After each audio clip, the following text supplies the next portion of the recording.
Hi everyone, this is Brad. Today we're taking a look at PhotoMath.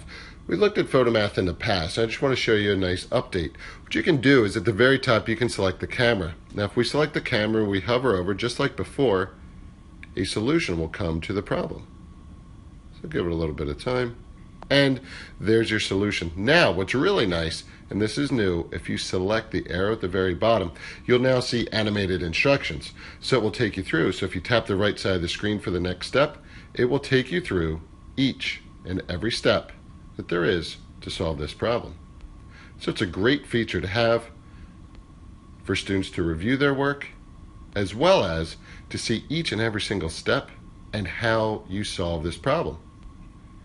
Be great for them to see if there was an issue somewhere where maybe they had a wrong number placed somewhere. Well, what was the reason behind it?